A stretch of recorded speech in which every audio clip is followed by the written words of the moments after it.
Is Roman Reigns actually afraid of Jacob Fatu? Or is he trying to control him before it's too late? I would actually say I think Roman's more than afraid of Jacob Fatu. If you look at Roman Reigns' facials, the visuals, the camera angles, the things he says, the things the Usos are saying, and how Jacob Fatu has been pushed since WrestleMania, or even before WrestleMania, I would strongly suggest Roman Reigns is very afraid. So the show starts off in some type of boardroom. It's a pre-recorded segment with Roman Reigns sitting at the head of the table with Jey Uso and Jimmy Uso sitting on either side of him. And Roman talks about bringing the family back together, right? He has the Usos back with him now. He's the World Heavyweight Champion. What else could go wrong? Well, Jacob could. Roman speaks about forgetting the past, their family, and he calls them the first family. My honest take on this is Roman Reigns needs the Usos back versus the Usos needing Roman Reigns back. So let me explain. As we've seen from the past couple of years, Roman Reigns has only kept his championship due to the fact that he's always had some level of support around him. It's almost like he has like a false sense of security. After he lost the championship to Cody Rhodes, he seemed a bit lost. He seemed out of place. He seemed like he had lost his way.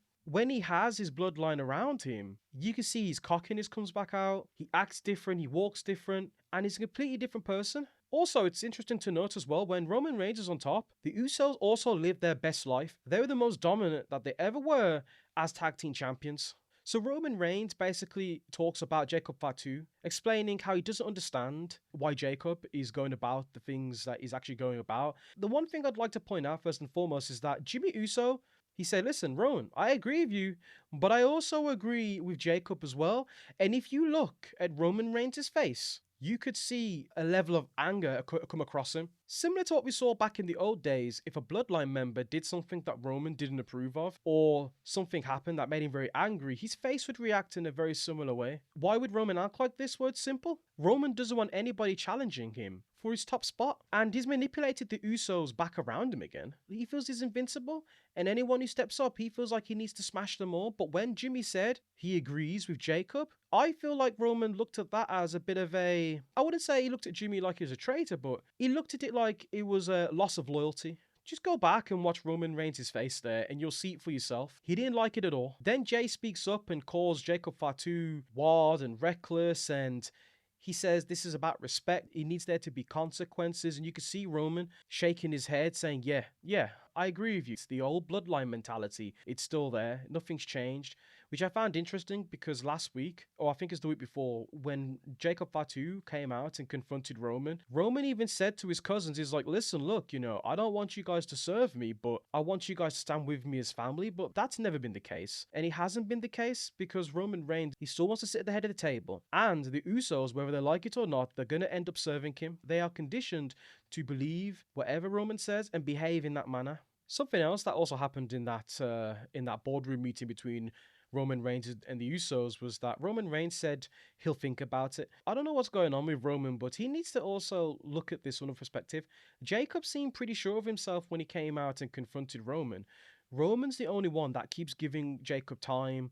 He keeps consulting with his cousins. It's almost as if Roman Reigns is avoiding Jacob Fatu. And I said it on my last video, but Roman Reigns has pretty much kept away from Jacob Fatu. But we'll get to that in a minute. I think Roman Reigns is scared. Because Jacob is wild. Because Jacob isn't like the Usos that he can easily beat down and easily contain. I think Roman is scared. I think Roman is still dealing with a level of uncertainty since his loss to Cody Rhodes. Now you might say, well, yeah, but he beat CM Punk. I understand. Could we argue he did that out of emotion? Yes, because CM Punk riled him up and got him to that point where he brought out the best version of himself. Unless there's somebody in Roman Reigns' ear, either A, telling him what he wants to hear or emotionally supporting him, he's not the same Roman Reigns that we've seen of years of old. And that individual who did that for him for many years was Paul Heyman, who he doesn't have by his side. If you listen to the way Jey Uso was speaking after Jimmy Uso said what he had said, that made Roman clearly visibly angry, you could almost see that Jey Uso was kind of taking on the role of a bit of a wise man and the right-hand man all at the same time. So later on in the night, Roman Reigns comes to the ring because he's here to give his decision. He was interrupted by Jacob Fatu. After Roman Reigns gets acknowledged by the crowd, Jacob Fatu's music hits and comes down to the ring. Roman tells him that he's had time to think. He hopes he's made the right choice for the family. Basically, Roman's basically saying is, hey, look, if you challenge me, I do not consider you part of this family. If you step up to me, you're excluded. The interesting thing that Roman hasn't realized yet, and I get people need to understand that again, when I'm making these comments, I'm talking about the character, not the actual person. The actual person is not the actual character. So with that said, Roman doesn't realize that Jacob knows already he was never included because he was never called. He was never given the same luxuries that the Usos got when they were serving Roman Reigns. In my last video, I said that Roman Reigns is meant to be a tribal chief. He's supposed to take care of his people. He hasn't exactly done that, hasn't he? So whether Jacob Fatu is included or not, I don't think Jacob really cares, simply because he was never included in the first place, and the only way he knows that he's ever going to be included is if he stands by Roman's side, acknowledges him, and serves him, which he doesn't want to do. I think Jacob Fatu is too much of a proud man to ever do that. Sure, he can accept that Roman's his tribal chief or the tribal chief of the family, but that doesn't mean that he has to go to the extent that the Usos did, even Solo Sikoa, and say that he acknowledges him all the time. And you might think, well, yeah, he did it for Solo Sikoa, yes, but it's because Solo Sikoa brought him in. Back to the segment, Jacob Fatu said he had no hesitation whatsoever. He knew he made the right decision. He basically said, listen, look, when I came out there and I came to your face, like, I already knew what I wanted. I need that championship because you haven't been doing your job as a tribal chief. And you could see Roman Reigns, he looks pissed because he had no control. The Roman of old, if we go back to the early eras of the Bloodline, then Roman Reigns would have already beaten him down, but this isn't so simple. See, Roman knew he could have beaten up Jey and Jimmy. He even said when he was beating him down, he's like, hey, look, it's just like when we were younger. But with Jacob, it's a lot different. He has to be very careful. He has to tread carefully because he knows that he's finally up against the one person that if he makes the wrong move, Jacob could truly end it for Roman. So essentially, Jacob, he didn't wait, right? He didn't ask. He told Roman exactly what he was after. And he's never going to fall in line. And the big thing that happened is that Jacob basically echoed what I said in the last video. Again, Roman Reigns, tribal chief, hasn't done his job. Solo Sikoa took care of him when the rest of them were out winning matches, living at the top, and not taking care of the family, and Jacob brought it up. Where was the phone call from you? Where was the phone call from Jimmy, and where was the phone call from Jey? And this is exactly what I meant. Roman Reigns is very self-serving, and the Usos know. They know. If they want to get any type of fame, any type of power, any type of money to take care of their families correctly, it's got to go through Roman. And Jey knows. He's tried this himself. But what happens when you fail? You go right back down to the bottom. So the only way he's going to make it back to the top is by doing it together as a family and as a team. When Jacob gave credit to Solo Sikoa as being the guy who brought him in, I think he really truly rewrote the entire perception of the Bloodline in one sentence. Now, again, I wasn't fooled this whole time. I was very aware that Roman Reigns has been the same person. Everyone's been saying he's a babyface. Okay, that's cool. And I understand why you'd think that. But the reality is he's still the same person. It's like The Rock. The Rock was never really truly a babyface. He wasn't. The Rock wasn't truly a babyface. Yeah, sure, he would acknowledge that they were there, but that's only after they accepted him as the people's champ. The same thing kind of applies to Roman Reigns. You acknowledge him, and he'll welcome you in, and he'll treat you right. If you don't sing the same tune that he doesn't want to know you. All those are the characteristics of a heel. This is why I think Roman Reigns is afraid, because basically Roman Reigns starts insulting him, telling him he's not ready, and Roman Reigns is basically like, listen, look, if I just give you out a championship opportunity, then people's going to start thinking it's a level of nepotism. I mean, come on, that's weak, Roman. That's absolutely weak. I mean, it's weak for a babyface, but for a heel, which is what I think Roman truly is, it makes sense, but this is Roman saying, look, I don't want to fight you. And in the past, he doesn't want to fight someone because he knows he could easily beat them. It's a waste of his time. He would say it. But in this scenario, you can see what he's doing. He's stalling. He's having to consult with the cousins. He looks genuinely, I wouldn't say scared, but he does look genuinely worried. He's on edge. He's tense whenever Jacob Fatu is around because he doesn't know. This guy could literally go off on one in a moment's notice. Hence the nepotism line. That's Roman Reigns avoiding that challenge. Look what happened when Jey Uso stepped up.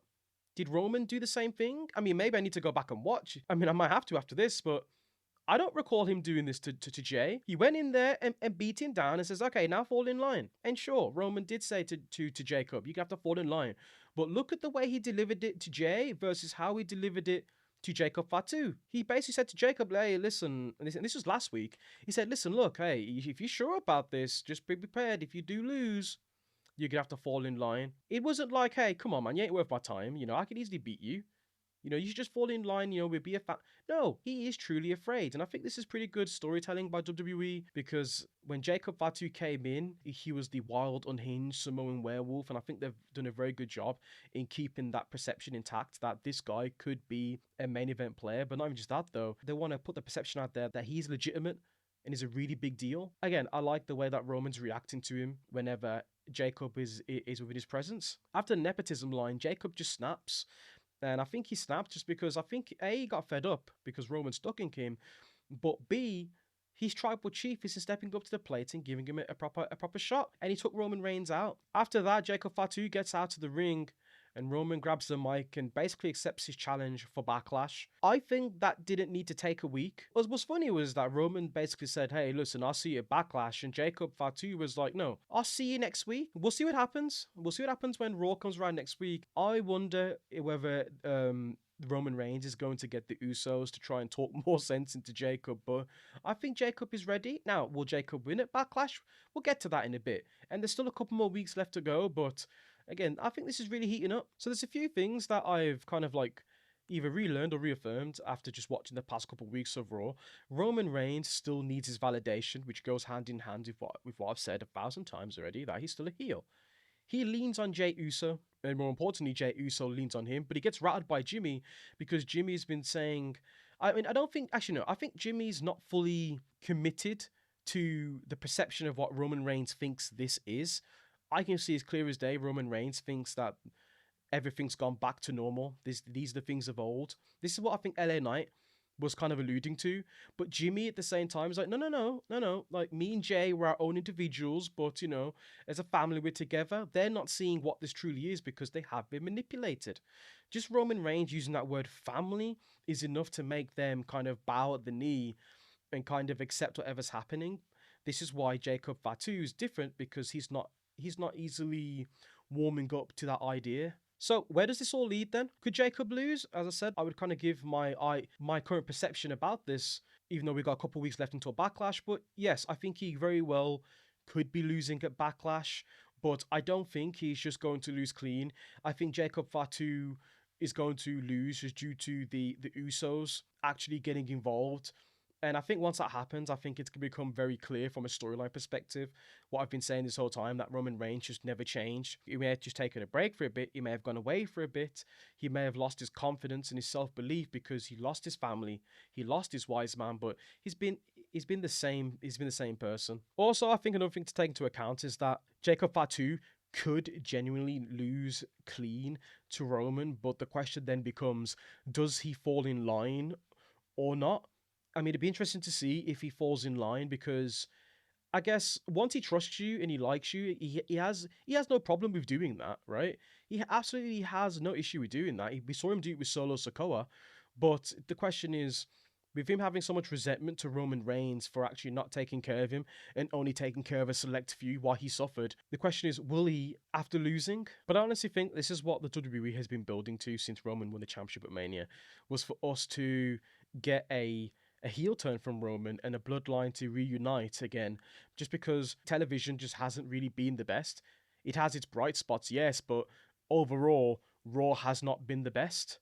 A continuation of the Bloodline story with Roman Reigns at the top, right, does have its upsides, but again, we have to wait and see. And let's also talk about one last thing that I've been dying to talk about, is the perception of Solo Sikoa, because in this segment alone, not only did it reveal to me what I've been saying this whole time about Roman, but it revealed something very interesting about Solo Sikoa, right? Solo Sikoa is technically a babyface. I know he portrays the heel, but it would make sense for him to portray the same characteristics as Roman and the rest of the family, just because they are related. But Solo Sikoa actually did the one thing that a tribal chief is meant to do. He's doing it right now with people who aren't even blood.